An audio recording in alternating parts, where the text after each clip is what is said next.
Good morning all of you. Yesterday हमारा जो lesson शुरू हुआ था जिसमें हमने क्वांटिटिव क्रेडिट कंट्रोल्स के बारे में पढ़ा था, जिसमें हमने डिस्कस की थी various measures taken by the RBI bank for credit control. आज का जो टॉपिक है हमारा, इसका सेकंड पार्ट है क्वालिटेटिव और सिलेक्टिव क्रेडिट कंट्रोल। ये थोड़ा सा उससे अलग है। इसमें किसी रेट वगैरह में चेंज नहीं किया जाता है, ना ही किसी रेट को कम किया जाता, ना ही बढ़ाया जाता है। पर आरबीआई जो है क्रेडिट को दूसरे अदर मेथड्स के आधार पर कंट्रोल करने का काम करता है, जिसमें हमें नाम दिया है चयनात्मक यानी कि सिलेक्टिव। देखिए, यह साख गुणात्मक साख नियंत्रण वह साख नियंत्रण जो कुछ विशेष उद्देश्यों के लिए की जाने वाली और विशेष बैंक द्वारा दी गई साख को नियमित करता है, जिसे हम सिलेक्टिव क्रेडिट कंट्रोल भी कहते हैं। इसका प्रभाव साख की कुल मात्रा पर नहीं पड़ता। इसका उद्देश्य साख के विभिन्न उद्देश्यों को नियंत्रित करना है। इसमें पॉइंट अपना अगला आता है कि जो इसके अंदर पॉइंट कवर होते हैं वो है marginal requirements of loan. Marginal requirements of loan यह साख नियंत्रण का एक महत्वपूर्ण उपाय है, जिसका प्रयोग सबसे पहले अमेरिका में किया गया था। इस विधि के अंतर्गत कुछ विशेष उद्देश्यों के लिए दी जाने वाली साख पर नियंत्रण किया जाता है। कुछ विशेष उद्देश्यों के लिए जाती है, कुछ स्पेशल ऑब्जेक्टिव्स होते हैं, उसके लिए हम क्रेडिट देते हैं। तो इसमें लिखा है कि marginal requirement is the difference between the value of the security and the amount of the loan sanction against the security. जो हम सिक्योरिटी गिरवी रखते हैं बैंक्स के पास, उस सिक्योरिटी के अगेंस्ट जो लोन हम लेते हैं उसको लेकर यहाँ पर वैल्यूज़ में डिफ्रेंशिएट किया जाता है। फॉर एग्ज़ाम्पल, एक व्यापारी है, वो गेहूं के ऊपर दी जाने वाली साख के ऊपर कहता है, गेहूं को गिरवी रखता है सरकार के पास या बैंक्स के पास। तो उसमें वो कहता है कि आपकी जो मार्जिनल रिक्वायरमेंट ऑफ लोन है उसमें से 20% हम रिडक्ट कर देंगे। अगर आपका गेहूं 10,000 रुपये का है तो 20% लेस करने के बाद हम आपको 8,000 रुपये पे करेंगे। ठीक है। तो इस कारण गेहूं की कीमतें बढ़ रही हैं, तो केंद्रीय बैंक गेहूं के लिए दी जाने वाली साख का संकुचन करना चाहेगा। तो इसका इसलिए किया जाता है, जैसे मान के चलो गेहूं का जो कीमत है वो लगातार बढ़ रहा है और सरकार इसमें मांग का है वो कंस्ट्रक्शन डिमांड का कंट्रैक्शन करना चाहती है। तो इसके लिए सरकार क्या करती है, तो उसका मार्जिनल जो वैल्यू है उसको कम कर देती है। अगर गेहूं की कीमत कम होती जा रही है या सरकार फिर उसको मतलब और कम करना चाहती है, गेहूं के लिए दी जाने वाली साख की सीमांत आवश्यकता को 40% कर दी जाए। अब यहाँ पर 10,000 मूल्य की जमानत पर 6,000 रुपये की साख मिलेगी, पहले उसको 8,000 मिल रही थी। तो यहाँ पर हम उसकी वैल्यू को घटा हुए बढ़ाकर गेहूं की जो मूल्य जो रिसीव्ड हो रहा पैसा हमारा वो कम और बढ़ सकता है। इस प्रकार साख का संकुचन होगा। जब किसी विशेष वस्तु के लिए साख का विस्तार करना हो तो केंद्रीय बैंक सीमांत आवश्यकता को कम कर देता है, और जब बाज़ार की जो परिस्थितियां हैं उनमें बहुत तेज़ी आई हुई है, इन्फ्लेशन आया हुआ है, तो उन परिस्थितियों में हम साख का विस्तार करते हैं, साख का संकोचन भी कर सकते हैं। वो बैंक के अपने हाथ में होता है। सर, इसके बाद आपका पॉइंट है next, regulation of the consumer credit. इस उपाय का प्रयोग सबसे पहले भी अमेरिका में किया गया था। इसके अंतर्गत टिकाऊ उपभोक्ता वस्तुओं को दी जाने वाली साख पर किया जाता है। जैसे कोई हम मशीन परचेज करते हैं, कोई हम अन्य कोई एसेट्स परचेज करते हैं, तो इसका भुगतान हम इंस्टॉलमेंट में किया जाता है। तेज़ी के दिनों में जब हमारे देश में इन्फ्लेशन चल रहा होता है तो साख का संकुचन किया जाता है और मंदी के दिनों में साख का विस्तार किया जाता है। ये दो बातें आप ध्यान रख लेना अपने दिमाग में कि जब हमारे देश में मंदी चल रही होती है,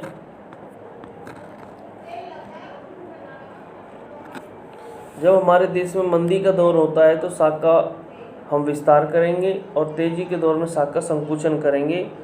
इसके बाद है उपभोक्ता की साख की कुल मात्रा का निर्धारण करना, किस्तों की संख्या का निर्धारण करना। साख का संकुचन करने के लिए किसी उपभोक्ता वस्तुओं के लिए दी जाने वाली कुल मात्रा को कम कर दिया जाता है तथा भुगतान की किस्तों की संख्या को कम कर दिया जाता है। जिसके विपरीत उपभोक्ता साख का विस्तार करने के लिए साख की कुल मात्रा तथा भुगतान की किस्तों को बढ़ा दिया जाता है। तो ये आप जब पढ़ोगे तो आपको पता चल जाएगा कि राशनिंग ऑफ क्रेडिट, क्रेडिट की राशनिंग कैसे करेंगे हम। किसी देश का केंद्रीय बैंक अंतिम ऋणदाता होता है। आपको पता है कि केंद्रीय बैंक से ही सभी बैंक हैं, जितने हमारे कॉमर्शियल बैंक हैं वो लोन लेते हैं। और क्रेडिट, इसकी राशनिंग कैसे की जाती है, किसी विशेष बैंक को रुपये उधार देने से मना कर देना। ऐसे बैंक्स होते हैं जिनको रुपया हम मना भी कर सकते हैं। केंद्रीय बैंक विभिन्न बैंकों को दी जाने वाले ऋण की कमी कर देना कि आपको लोन हम पहले इतने 1000 रुपये दे रहे थे, अब इसका कम कर देते हैं।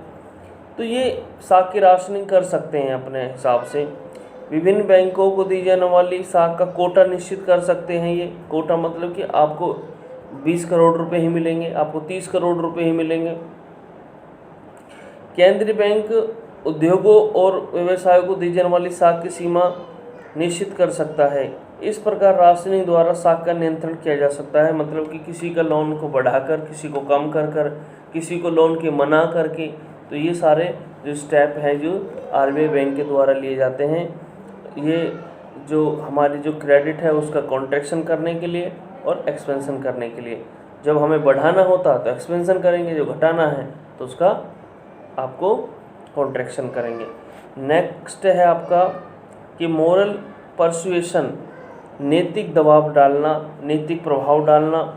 कई बैंक हैं यहाँ पर, कभी कभी केंद्रीय बैंक दूसरे बैंकों पर नैतिक दबाव भी डालते हैं, उन्हें साख नियंत्रण के लिए अपनाई गई नीति में काम करने के लिए सहमत कर लेते हैं। जो भी हम पॉलिसी बनाते हैं क्रेडिट कंट्रोल के लिए, उसके लिए हम उनको मना लेते हैं। केंद्रीय बैंक का लगभग सभी बैंकों पर प्रभाव होता है, इसलिए वे केंद्रीय बैंक की सलाह का अधिकार मान लेते हैं। आपको पता है कि जो सेंट्रल बैंक होता है हमारा, उसके ऊपर सारे के सारे बैंकों का कंट्रोल होता है। तो इसलिए जब केंद्रीय बैंक उन बैंकों को कुछ कहता है किसी बात को मानने के लिए, तो वो मान लेते हैं।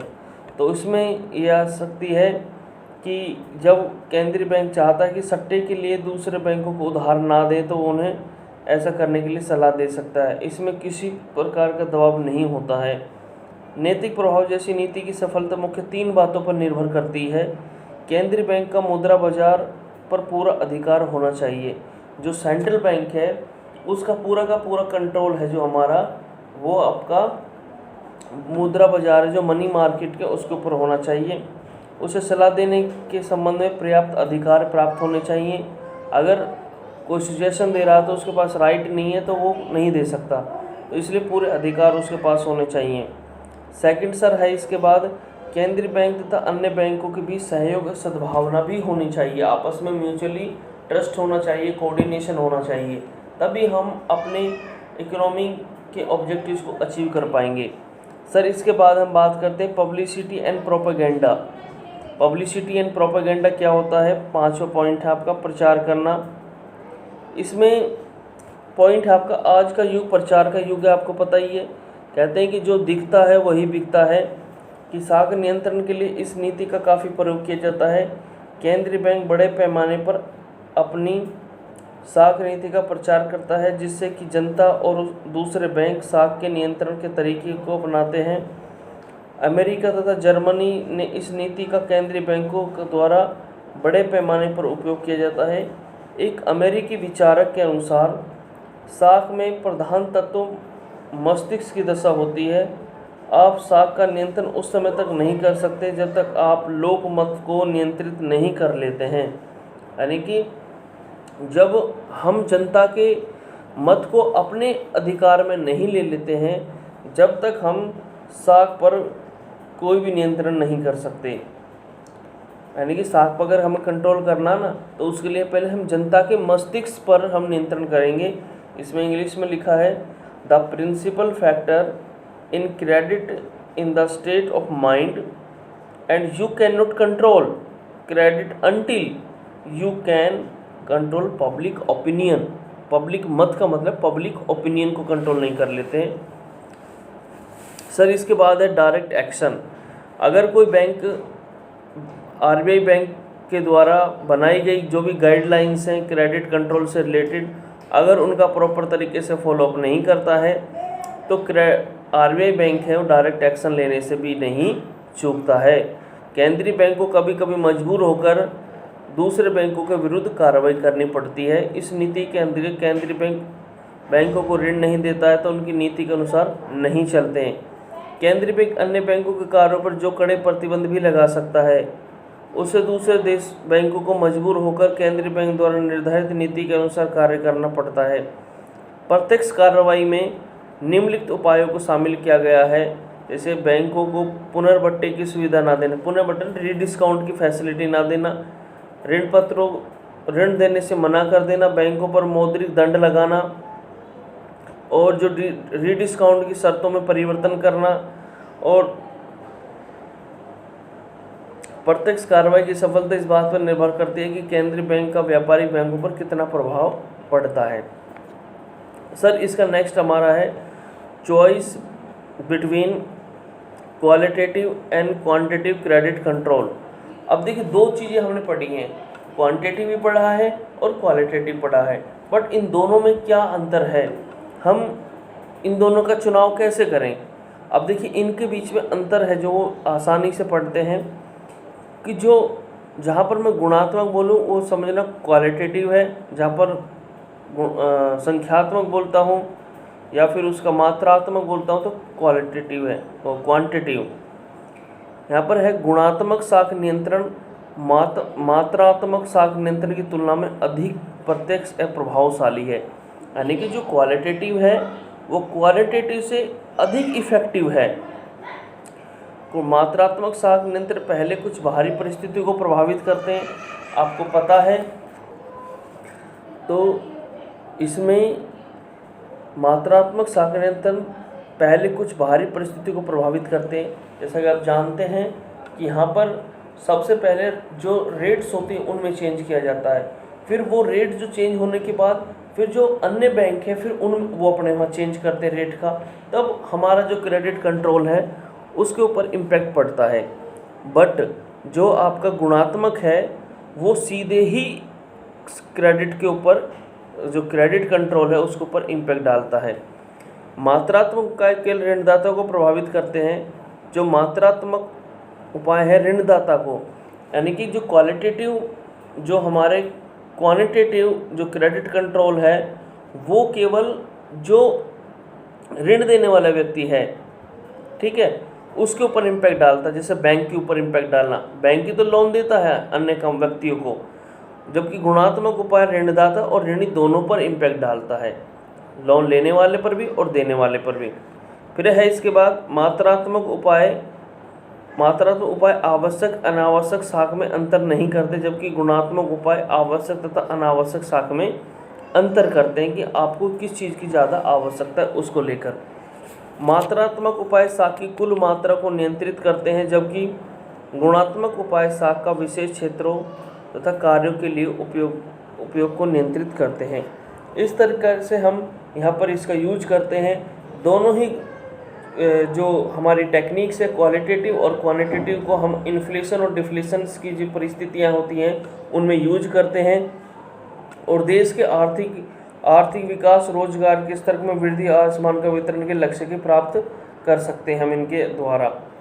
अब नेक्स्ट हमारा पॉइंट है कि जो पेपर में भी केवल पूछा गया है, achievements of the reserve bank of India, कि रिजर्व बैंक ऑफ इंडिया की कुछ उपलब्धियां बताइए आप। सबसे पहला है हमारा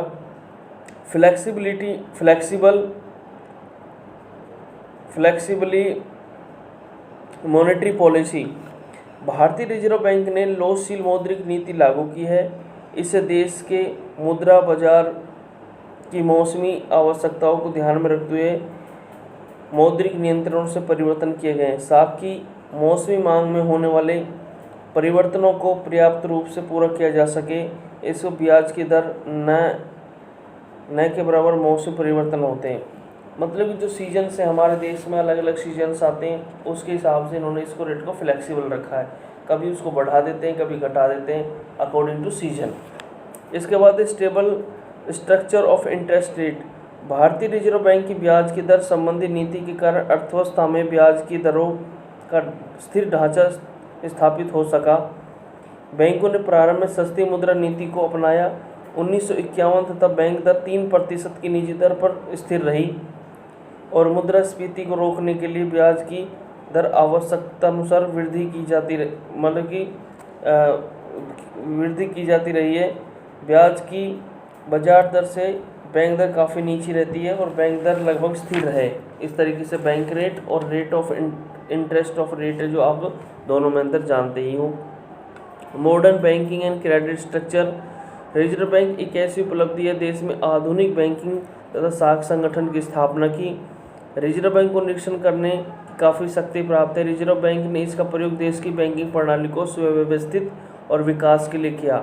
बैंक के कर्मचारी के प्रशिक्षण का प्रबंध रिजर्व बैंक की कार्यकुशलता में वृद्धि करने का एक महत्वपूर्ण प्रयास है। कि देश के जो हमारे, कई बार हमने किसी बैंक की लिमिटेशन भी सुनी होगी कि जब उसका फेल होने का मेन रीज़न कि एफिशिएंट वर्कर या ट्रेंड एम्प्लॉय नॉट अवेलेबल, तो उसके लिए ट्रेनिंग इंस्टीट्यूट खोले गए जहां पर बैंकों को प्रशिक्षण दिया जाता है, ट्रेनिंग दी जाती है कि वो अपने काम और मोर एफिशिएंसी के साथ करें। सस्ती दर पर धन हस्तांतरण की सुविधा, cheap remittance facility. Reserve Bank ने बैंकों द्वारा धन हस्तांतरण की सस्ती, सरल और शीघ्रगामी व्यवस्था की। व्यापारिक बैंक, सरकार तथा सहकारी बैंकों के द्वारा लाभ उठाया गया। सक्सेसफुल मैनेजमेंट ऑफ पब्लिक डेब्ट। रिजर्व बैंक ने सार्वजनिक ऋण का सफलतापूर्वक प्रबंध किया, जिसके द्वारा सरकार के लिए ब्याज की सस्ती दर पर ऋणों की व्यवस्था की जाती है। रिजर्व बैंक ने देश के सार्वजनिक क्षेत्र के विकास के लिए भी धन एकत्रित करने के सफल प्रयास किए और रिजर्व बैंक द्वारा सरकार को अल्पकालीन ऋण भी दिए जाते हैं, जिससे सरकार जनहित के कार्यों के ऊपर भी निवेश कर सके। Exchange stability. रिजर्व बैंक देश की मुद्रा की विदेशी विनिमय दर की स्थिरता को बनाए रखने में काफ़ी महत्वपूर्ण भूमिका निभा रहा है और निभाता रहेगा।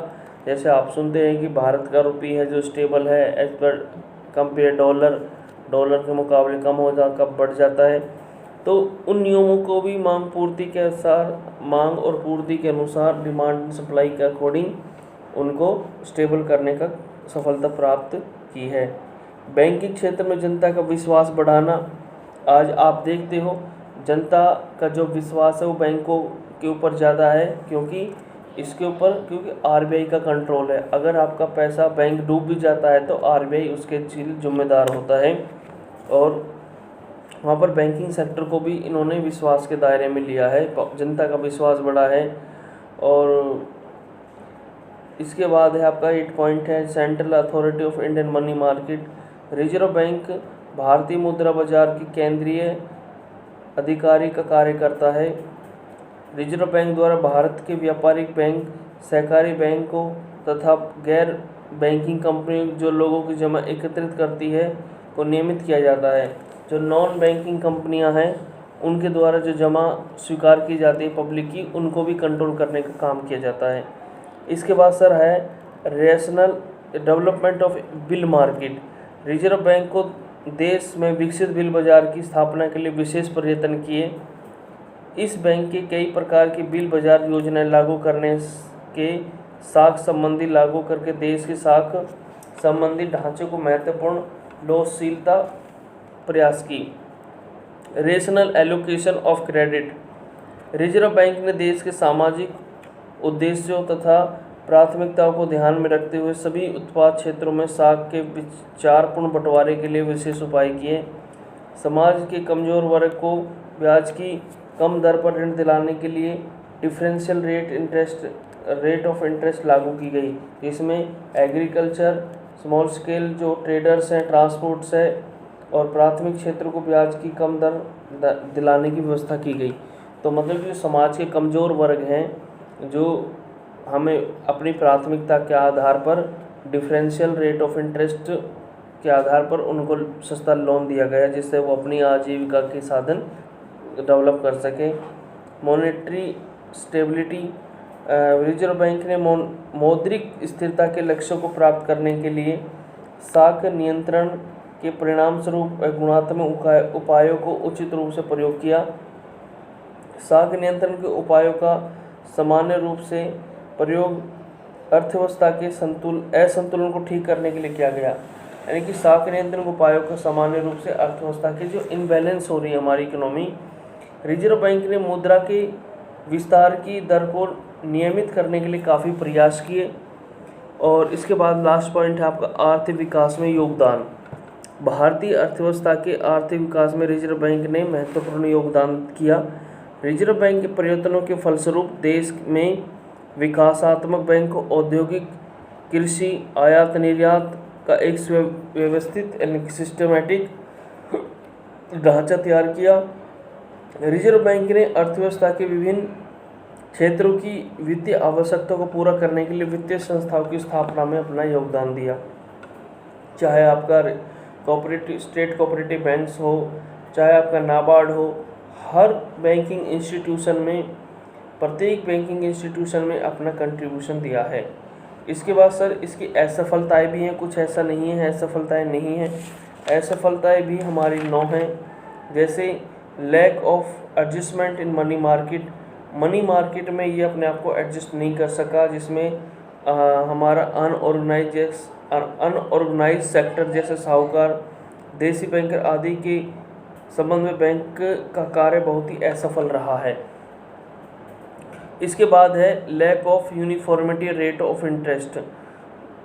मुद्रा बाजार के विभिन्न क्षेत्रों पर नियंत्रण न होने के कारण भारतीय मुद्रा बाजार में आज भी ब्याज की दरें समान नहीं हैं। तो उनमें भी ये है कि रेट अलग अलग होने के कारण ये ज़्यादा इफ़ेक्टिव नहीं हो पाया। Lack of bill market.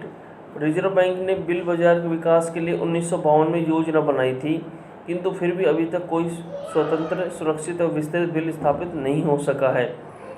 ठीक है। इसके बाद है इनसफिशेंट एवेबिलिटी एग्रीकल्चर क्रेडिट। आज भी हमारे जो फार्मर्स है, चाहे स्मॉल स्केल ट्रेडर्स है, चाहे एक वर्कर्स हैं, उनको समय पर लोन नहीं मिल पाता है, कर्जा नहीं मिल पाता, जिससे आज भी वो अपने गांव के और अपने एरिया के देसी साहूकारों पर निर्भर होते हैं, जिनसे वो ठगे जाते हैं और उनसे मोटी रकम वसूल की जाती है। सर इसके बाद पॉइंट है इनसफिशेंट बैंकिंग फैसिलिटी। लगभग देश को 70-75 वर्ष आज़ाद हुए हो गए और इन क्षेत्र अगर देखा जाए तो आज भी हमारे देश की जनता को समस्त जो भारत की जनता है उनको बैंकिंग सुविधाएं प्रॉपर तरीके से उपलब्ध नहीं हो पा रही हैं। तो जितनी भी ब्रांचेज हमारी ओपन होनी चाहिए उससे कम ब्रांचेज हैं और ब्रांच अब कम होने लगी हैं। हमारा जो बैंकिंग स्ट्रक्चर है वो शहरों तक ही है, ग्रामीण अंचल में आज भी सुविधाओं का अभाव है, बैंकिंग सुविधाओं का। Instability internal value of rupee. Reserve Bank की सबसे बड़ी असफलता इस बात में हो रही है कि बैंक अपने समस्त परिवर्तनों के बावजूद भी। इसके बाद सर पॉइंट है आपका कि रुपये की इनस्टेबिलिटी भी आप देखने मिल रही है कि आज भारत का 1 रुपये का वैल्यू केवल 8 पैसे रह गया है। आज हमारे लगातार रुपये का डिवेल्यूएशन होने के कारण इसकी वैल्यू गिरती जा रही है। इसके बाद है failure of the bank. RBI का इतना टाइट कंट्रोल होने के बावजूद भी हमारे देश में समय समय पर बहुत सारे ऐसे बैंक हैं जो फेल हो जाते हैं और जो जनता के रुपए को लेके भाग जाते हैं। और इसके जो एग्जाम्पल है नीरव मोदी है, विजय माल्या है, मेहुल चोकसी है, ये सारे इसके एग्जाम्पल है जो भारत के रुपए को लेकर चले गए बाहर। तो एक डाटा हमारे पास है कि ईयर 1939 टू 1946 के बीच में हमारे लगभग 444 यानी कि 444 बैंक थे जो फेल हो गए थे। इसके बाद 1985 में हुआ था। अभी मुंबई में देखा होगा कि बैंक फेल हुआ है, वहाँ पर भी उसने लोगों की पैसे उस पर लिमिट लगा दी थी कि भाई आप 5,000 रुपये निकलवा सकते हो। तो ऐसे बैंकों के फेल होने के कारण जनता का बैंकों के ऊपर से विश्वास उठता जा रहा है। विदेशी विनिमय व्यवसाय में भारतीय बैंकों को उचित भाग दिलाने में असफलता। जो हमारा फॉरेन एक्सचेंज बिजनेस है उसमें इंडियन बैंक्स का प्रॉपर तरीके से कोई सफिशेंट शेयर नहीं मिल पाया है। अभी तक रिजर्व बैंक विदेशी विनिमय व्यवसाय में भारतीय व्यवसाय को उचित भाग नहीं दिला सका। अभी भी यह व्यवसाय मुख्य रूप से विदेशी विनिमय बैंकों के हाथ में है। जो फॉरेन जो बैंक्स हैं उनके हाथ में, भारतीयों के हाथ में अभी कुछ नहीं है। कुछ भारतीय बैंकों ने विदेशों में अपनी शाखाएं खोली हैं, परंतु उन्हें विशेष सफलता नहीं मिल सकी है। शेयर के घोटाले होते हैं। 1992 और 93 में देश में हजारों करोड़ रुपए का घोटाला हुआ। यह भारतीय रिजर्व बैंक की असफलता का स्पष्ट उदाहरण है। इसका देश की अर्थव्यवस्था पर बुरा प्रभाव पड़ता है। ये जितने भी स्कीम होते हैं, बड़े बड़े पैसे लेके भाग जाते हैं, तो ये जनता का पैसा होता है और इससे हमारे देश की अर्थव्यवस्था कमज़ोर होती है।